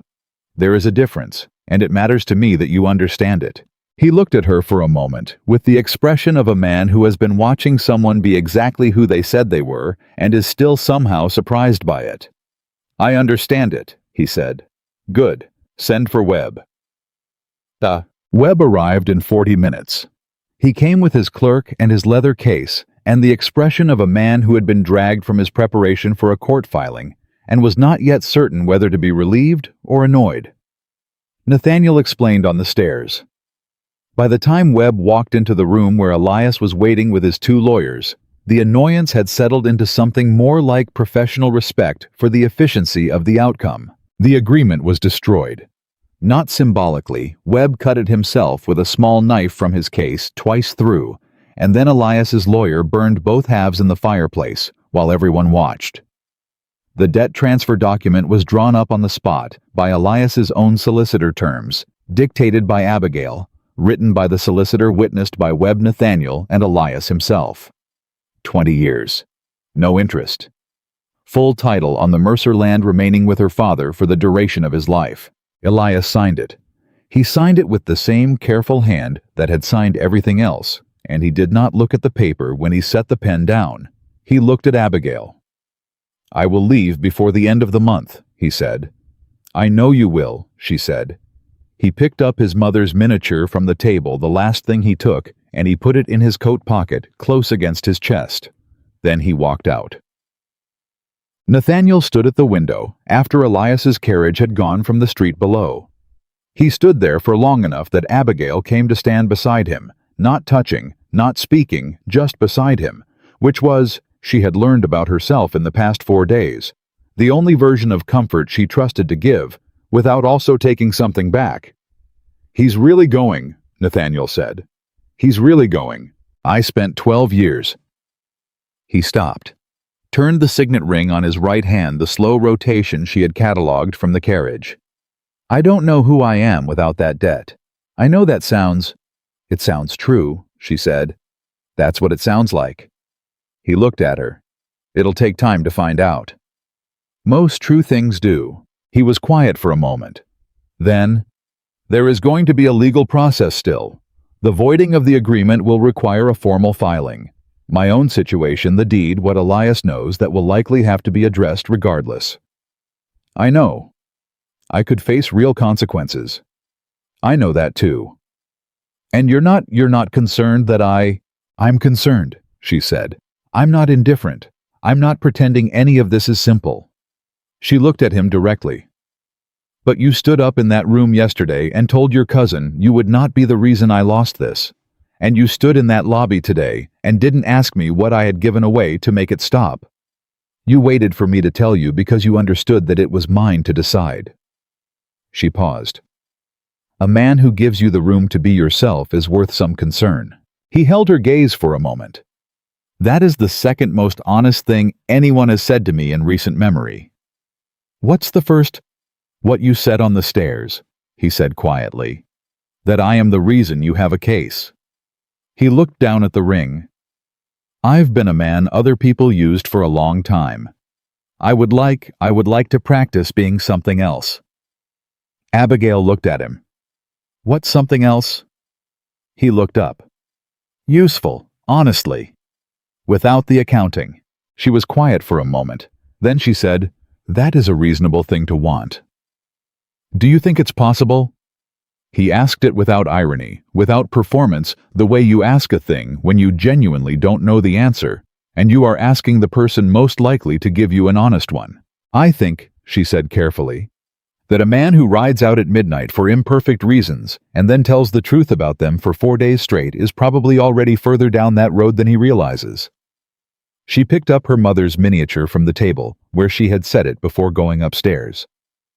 She looked at her mother's painted face for a moment. I think the people we are trying to become are usually closer than the people we've been. She tucked the miniature back against her heart. Now come on. My aunt will want to know everything, and she will want to hear it in a particular order. He almost laughed. The almost laugh, brief and real, that she was adding to the catalog alongside the almost smiles. It suited him better, she thought. Less guarded, more like the man behind the careful exterior. He followed her out of the room.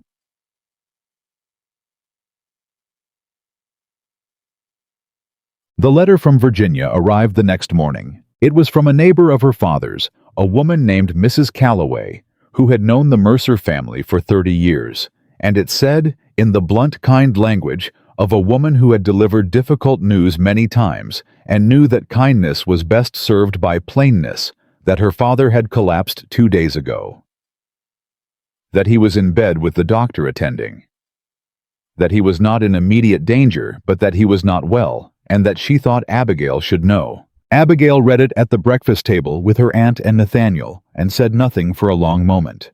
Then she folded it and set it down and said, "I need to go back." Neither of them argued with her. "The legal proceedings," Webb started from the doorway, "can continue without me for the initial filing," she said. "You have everything you need. The hearing doesn't require my presence until the formal confirmation." She looked at her aunt. "Will you stay to watch the process?" "I have never left a legal matter before its conclusion in my life," Prudence said. "I am not starting now." Abigail nodded. She looked at Nathaniel. "You should stay too. Your own lawyer needs you here." "I know," he said. "But—" He stopped. "But," she said. He looked at her with the directness he had been building toward, across 4 days not quite arrived, but close the way a person stands just at the edge of something they haven't crossed before and decides.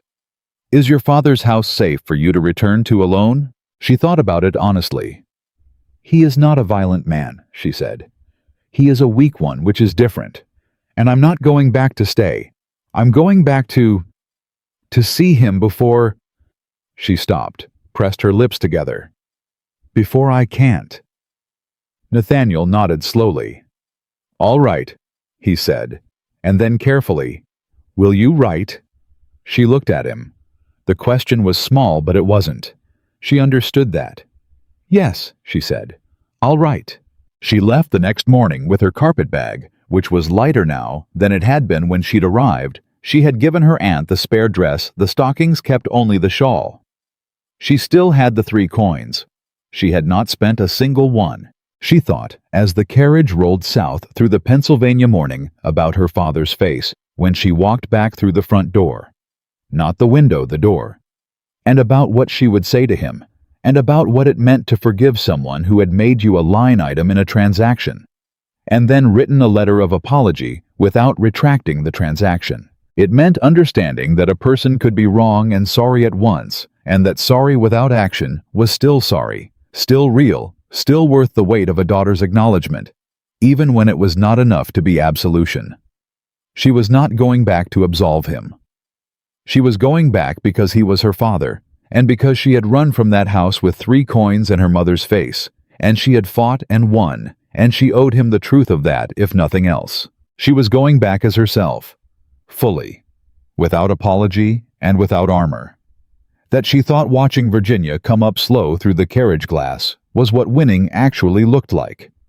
Not a courtroom, not a destroyed document, not a man on a ship to England. It was this choosing to return on your own terms to the place that tried to define you, and walking through the front door, knowing with absolute certainty that it no longer could. Her father was smaller than she remembered. That was the first thing she noticed when she walked through the front door of the Mercer house. Not the window, the door in broad afternoon light with her carpet bag in her hand, and Virginia Summer pressing hot against her back. He was in the chair by the study fireplace, which was not lit because it was July, and he looked diminished in the way that illness makes people look, not thinner exactly, but reduced, as though the argument that had always animated his posture had gone quiet. He looked up when she came in, and she saw the thing she had been bracing for since Mrs. Calloway's letter: the guilt. Not the ordinary guilt of a man who has made a mistake and wishes he hadn't. The specific, exhausted guilt of a man who has made a mistake and lived inside it long enough to understand its full dimensions. "Abigail," he said. "Papa," she said. She set her carpet bag down.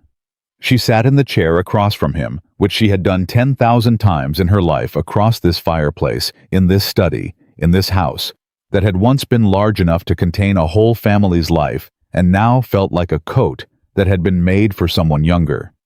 He said, "Are you well?" "I'm well," she said. The matter in Philadelphia. I received word from Elias's factor that the agreement had been—" He stopped. His hands folded on his knee tightened. I didn't understand the full extent of what I had signed. She looked at him. "That is true," she said carefully. "And it is also true that you wrote a letter 6 weeks before you signed anything describing my qualities the way a merchant describes goods. And that letter existed before the agreement, which means the negotiation began in your head before any pressure was applied." She said it without heat, without tears. Plainly, the way Webb stated facts. "I need you to know that I know that. I am not going to pretend I don't." His hands tightened further on his knee. His jaw worked. "I believed I told myself it was the only way to protect the land, to protect the family name, that Elias would be a fair man, and that you would come to accept it," she said. A pause. "Yes. The way Mama accepted things," she said. "The way she managed everything quietly and without complaint because she understood that the alternative was worse." She held his gaze. "I am not Mama, Papa. I love her for everything she gave us, and I am not her. I never have been. I don't think you ever truly saw that." Her father looked at her for a long moment, and the guilt in his face shifted into something raw, not self-pity, but something below self-pity, the layer underneath where a person finally stops explaining and simply sits in what they have done. "No," he said quietly. "I don't think I did." The room held that. Then Abigail said, "Elias is going to England. The agreement is voided. The debt has been transferred to a 20-year note with no interest. The land is yours for your lifetime." She let that settle. "It is done, Papa. What I went to do, I did. And I need you to understand that I did not do it for you. I did it because my name is my own and no one else's to trade." Her father looked at his folded hands for a long time. "I know," he said at last. Just that. No justification trailing behind it. Just, "I know." It was, she thought, the first honest thing he had said to her in years. She did not forgive him. Not that afternoon in that chair with the unlit fireplace between them, and 4 days of hard-won truth still loud in her bones.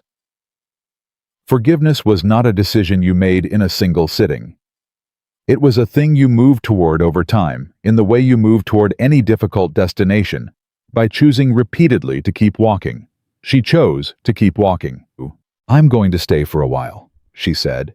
"Not because you need me to manage the house, because you're not well, and you're my father, and I am not the kind of person who leaves a sick man alone to prove a point." She stood up. "But I am also not the kind of person who does that quietly or without condition. I will stay, and while I stay you will speak to me honestly, about everything. Whatever comes next, we speak honestly." He looked up at her. He nodded once. It was the nod of a man who knows he is being offered more than he deserves and is choosing for perhaps the first time not to argue with that understanding.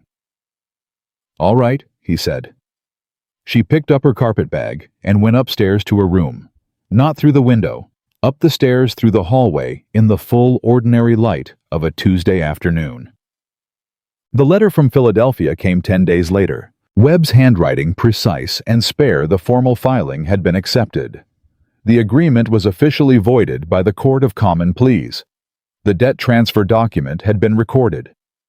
And this was the part she read twice. Nathaniel's legal situation had been reviewed by the court in light of the full circumstances, including Elias's use of the debt as ongoing coercion. The original transgression 11 years prior had been acknowledged, a formal censure recorded, and the matter closed. No criminal proceeding, no ruin. She set the letter on the kitchen table and pressed both palms flat against the wood and breathed. From the study, her father's voice. "Good news." Yes, she said. Good news. She wrote back to Webb that afternoon. She wrote a separate letter to her aunt, who was already, according to Prudence's most recent correspondence, deeply embedded in a secondary legal matter involving a different Philadelphia family, and showing no signs of disengaging from the city's legal circles anytime soon. And then she sat with a third sheet of paper for a long time before she picked up her pen. The letter to Nathaniel was the shortest of the three. It said, "The filing is confirmed. I hope your own resolution comes quickly and cleanly. I have been thinking about what you said about practicing being something else.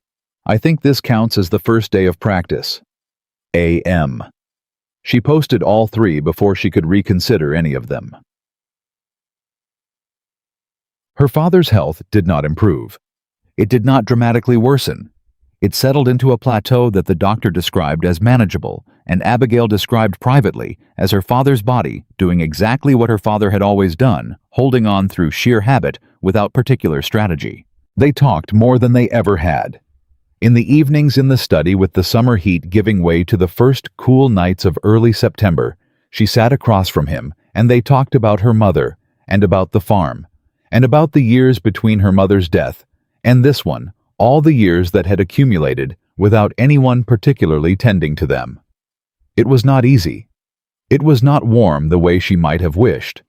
But it was honest, and honest was more useful than warm in her experience, and there was something between them by the end of September that had not been there in July, something small and unspectacular and real. She did not know what to call it. She suspected her father didn't either. They were both, she thought, practicing. The schoolhouse had been a tobacco barn once on the eastern edge of land that had come close to being Elias Whitcomb's property. It had stood empty for 3 years, too far gone for storage, too structurally sound to collapse. The children in the surrounding farms, 7, 8, 9 of them, of an age to learn, were walking 3 miles each way to a church school that met twice a week and taught them primarily to sit still. Abigail started going there in October. She did not ask permission. She brought the things she needed. Slates, chalk, the 2 books she had carried in her carpet bag on the night she ran, and she started. The first morning, there were 4 children. The second, 6. By the 3rd week, a woman named Mrs. Hargrove from the neighboring property arrived while Abigail was teaching and stood in the doorway with her arms folded and said, "Who gave you leave to run a school on this land?" Abigail looked up from the slate she was writing on. "No one," she said.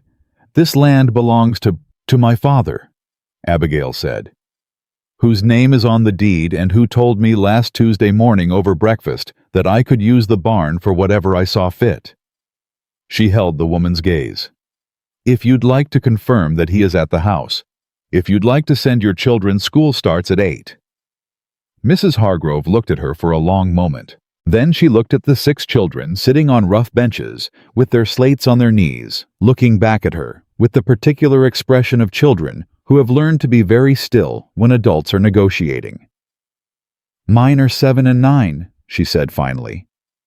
"Then they're exactly the right age," Abigail said. Mrs. Hargrove left. 2 days later, her children arrived. She arrived herself the week after and sat in the back and said nothing, and came back the following week and the week after, and one morning in November picked up a piece of chalk when Abigail's back was turned and helped a 5-year-old named Thomas draw his letters without being asked. Abigail noticed. She said nothing. She kept teaching. Nathaniel arrived on a Wednesday in November. She did not know he was coming. There had been letters, not frequent, not elaborate, the correspondence of 2 people who were being careful with each other across a distance, which she thought was wise and also occasionally maddening. He had written about the legal resolution. She had written about the schoolhouse. He had written about selling the practice he had kept in Richmond, which he mentioned in a single sentence without explanation. She had read that sentence 4 times and then written back asking what that meant for him, and his answer had been, "I'll tell you when I see you." So she had been waiting for "when I see you." She simply hadn't known when. She was at the schoolhouse when he rode up. The children had gone home an hour earlier. She was alone with a slate and a list of letters she was preparing for the next morning, and she heard the horse and looked up and there he was, dismounting at the barn door, with the same clean, efficient movement she remembered from the post road in July, 4 months and a different life ago. He looked different, not dramatically, but the careful tension she had catalogued in the carriage, the held quality, the constant slight bracing, was less. He stood in the doorway of a tobacco barn turned schoolhouse in November, and looked at her, and the almost smile arrived fully this time, clear and real, and a little rueful around the edges. "You started a school," he said. "I did," she said. "In a barn. It has excellent light in the morning." He looked around at the benches, the slates, the chalk lines, still visible on the old board she had propped against the wall. "How many students?" 9. 10 next week if Mrs. Hargrove's youngest recovers from his cold." He came in and sat on the edge of one of the benches, which was low enough that it was slightly absurd for a man of his height, and he looked at her with that directness he had been building toward across 4 months of careful letters and one very long carriage ride. "I sold the Richmond practice," he said. "I know. You mentioned it." "I didn't explain it." "No," she said. "You said you'd tell me in person." He looked at his hands. The signet ring was gone. She had not noticed it before, had not been looking for it, but now she registered its absence the way you register the absence of a sound you have been hearing so long you stopped noticing it until it stopped. "The ring," she said. He looked at his right hand. "I sent it back to the Whitcomb family estate," he said. "There's a cousin Elias's younger brother who had nothing to do with any of this. It belongs to him now." He paused. "It belonged to him for a long time. I was just the one wearing it." She looked at his bare hand. "And the practice. The proceeds paid the legal costs from the formal censure," he said. "And the remainder, there wasn't a great deal, but what there was, I put toward something else." He held her gaze. "I bought a small piece of land outside Fredericksburg, 20 acres. There's a house on it that needs work. And I thought about what I want to do next, which is something I have not permitted myself to think about clearly in 11 years. He paused. "And I thought about who I want to be near while I figure it out." The barn was very quiet. Abigail set down her chalk.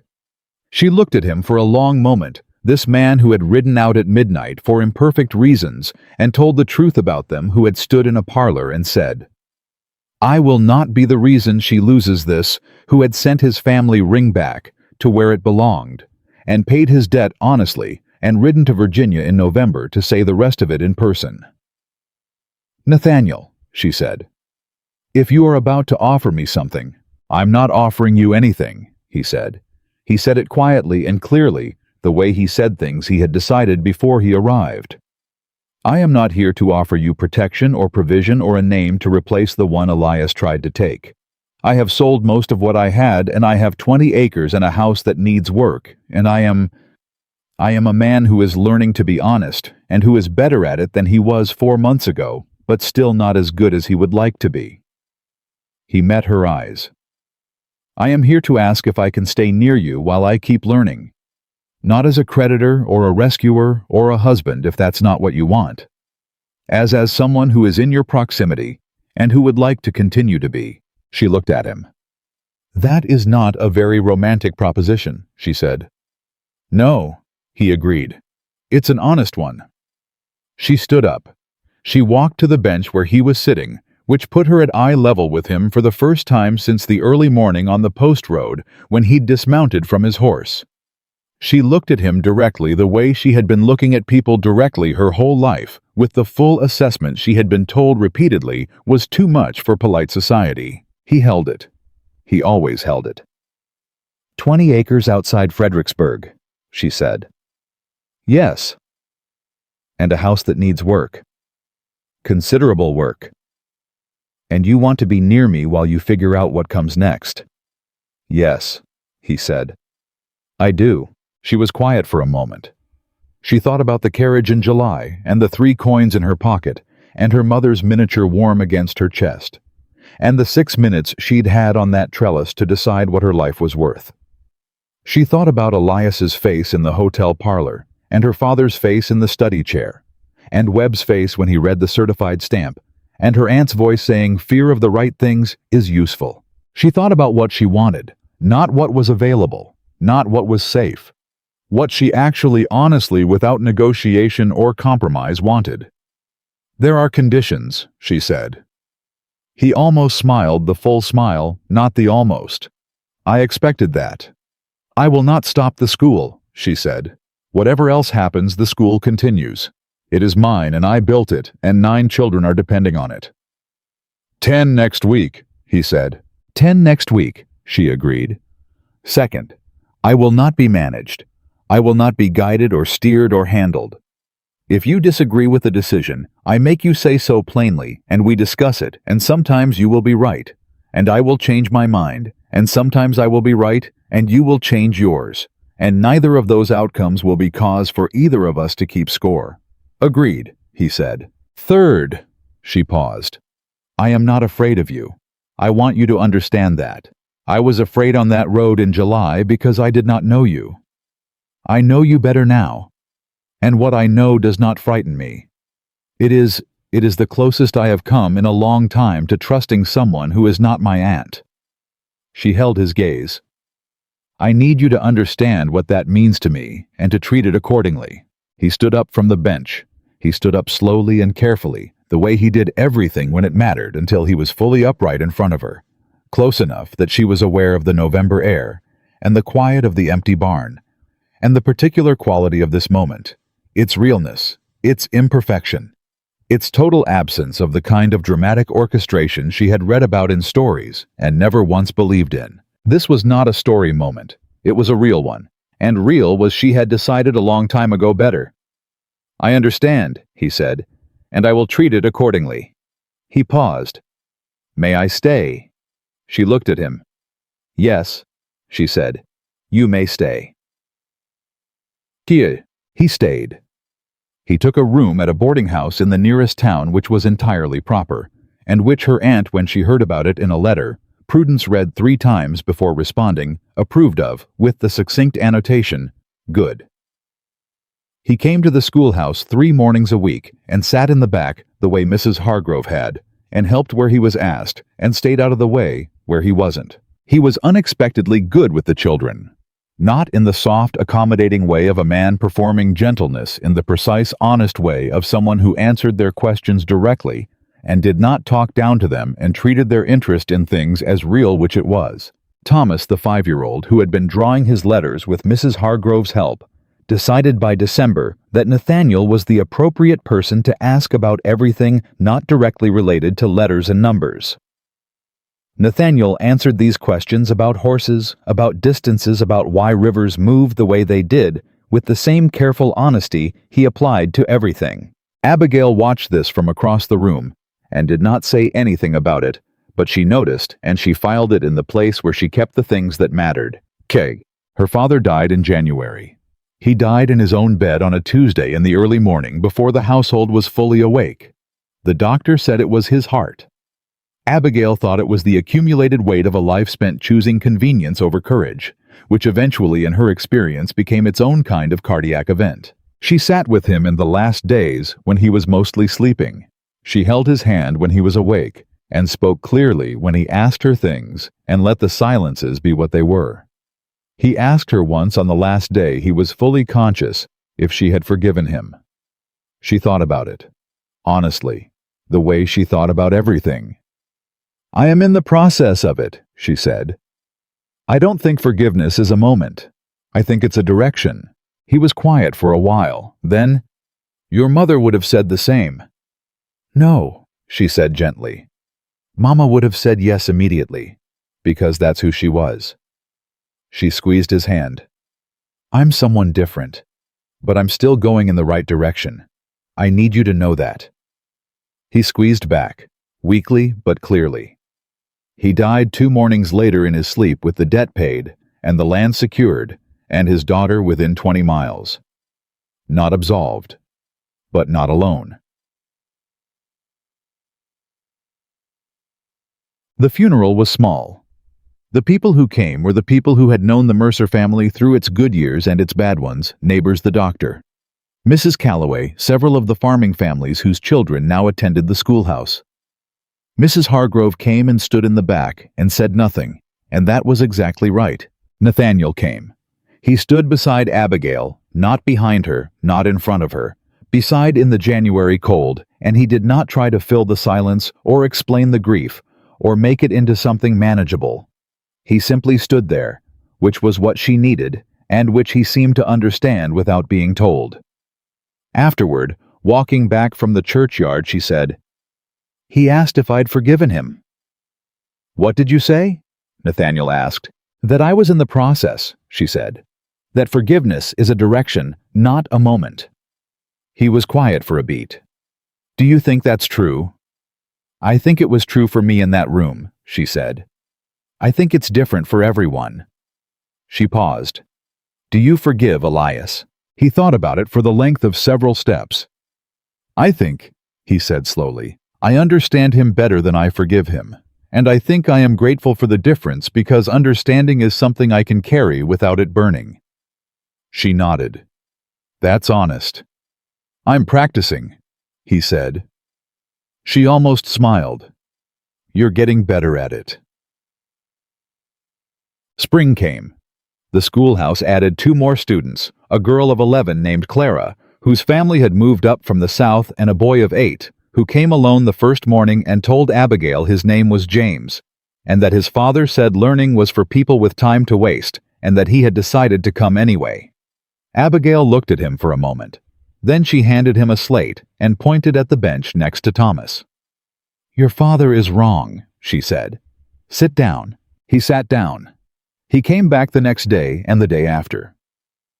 In April, Nathaniel sold a piece of the Fredericksburg land, not all of it, a portion, and used the money to properly roof the schoolhouse and replace the makeshift benches with real ones, and add a small iron stove, so that next winter the children would not have to sit in their coats to learn their letters. He did this without announcing it. She found out through the carpenter he'd hired, who mentioned in passing who had commissioned the work. She went to the boarding house where he was staying that evening and knocked on the door. He opened it. He looked at her face. "The carpenter told you," he said. "The carpenter told me," she said. He waited. "You could have asked," she said. "I could have," he agreed. "I thought you might say no." "I might have," she said.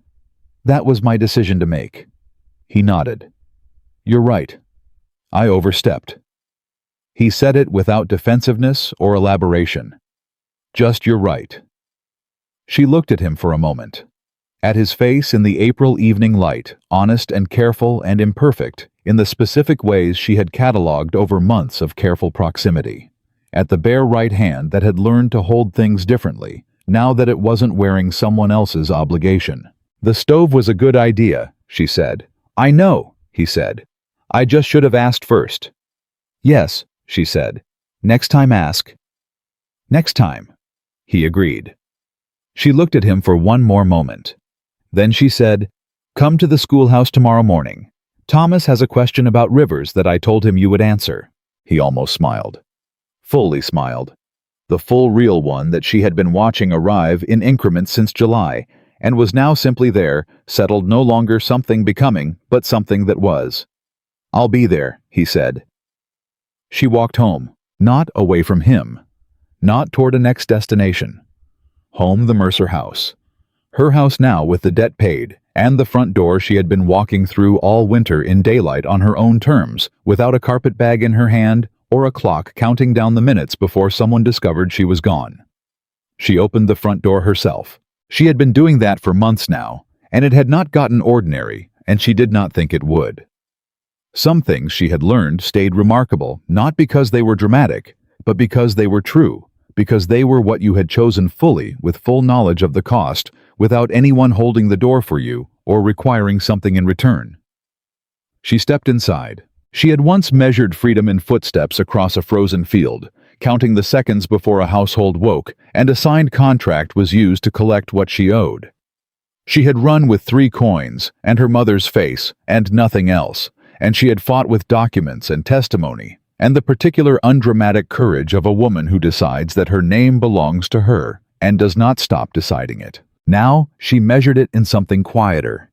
In a schoolhouse with a new stove, and 12 children who had been told by various adults in their lives that learning was not for people like them. In a barn that had once grown tobacco for a man who thought he could trade her for a debt, and now grew letters and numbers, and the particular stubborn confidence of children who are taught that their questions deserve real answers. In a man 20 miles away who was practicing honesty and getting better at it, and who had asked permission to stay near her rather than assuming he had the right, and who stood beside her at funerals without trying to make grief more manageable than it was. In a front door, she opened herself every morning in full daylight. She had never needed anyone to open it for her. She had only ever needed the certainty that what waited on the other side was hers, genuinely fully, without lien or condition or a signature she had not given freely. That certainty was not given to her. She had built it piece by piece across a summer and a fall and a winter, and now into spring, with her own hands and her own voice. And the 3 coins she still kept in the drawer beside her bed. Not from sentiment, but because some things deserve to be remembered exactly as they were, small and insufficient and enough. She was not a woman who had been saved. She was a woman who had saved herself, and then slowly, carefully, on her own terms, made room for someone worth keeping. That was the whole of it. That was everything.